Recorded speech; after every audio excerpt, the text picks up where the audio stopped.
दिल्ली के मेयर राजा इकबाल साहब हमारे साथ बातचीत के लिए मौजूद है।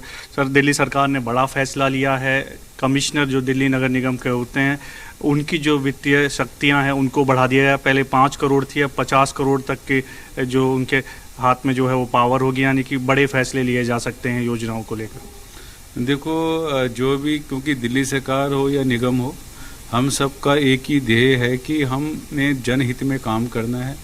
जनता की एक्सपेक्टेशंस बहुत है। जनता चाहती कि फास्ट ट्रैक पे काम हो, शॉर्ट उसमें पीरियड में काम हो। उसके लिए जैसे दिल्ली सरकार ने सोचा, और मेरा मानना ये है कि दिल्ली सरकार चाहती है कि धरातल पे काम भी बहुत फास्ट ट्रैक पे हो, जल्दी हो, स्पीडी काम हो।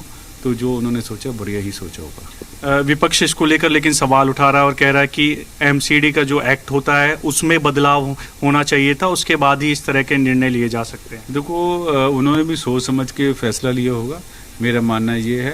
और हम भी यही चाहते हैं कि जनता के हित के फैसले भले वो कठोर हों, उसको इम्प्लीमेंट किया जाए। अभी ऑर्डर की कॉपी नहीं आई, तो उसके बारे में मैं ज़्यादा कह नहीं पाऊँगा।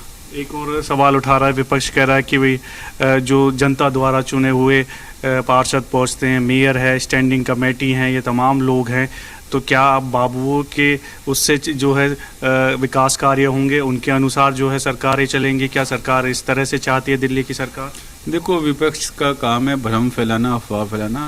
विपक्ष अपना काम करता है, मगर जो हमने जनता की सेवा करनी है, जनता के लिए काम करना है, स्पीडी काम करना है। कई बार हमें हार्ड स्टेप्स भी लेने पड़ते हैं, मगर जनता के हित में हम हर तरह का काम करने के लिए तैयार हैं। आपको लगता है इस फैसले से जो विकास कार्य है उनमें और तेजी आएगी, दिल्ली की जनता को बेनिफिट्स होंगे और ज़्यादा?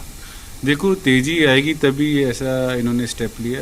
फाइनेंशियल पावर बढ़ा दी है, फाइनेंशियल पावर कम भी हो सकती है, ये मैटर नहीं करता है। इम्पोर्टेंट ये है कि हमारे जो प्रोजेक्ट हैं टाइमली इसको हम कंप्लीट करें। वीडियो जर्नलिस्ट सदाशिव के साथ देवेश कुमार, जी मीडिया, दिल्ली।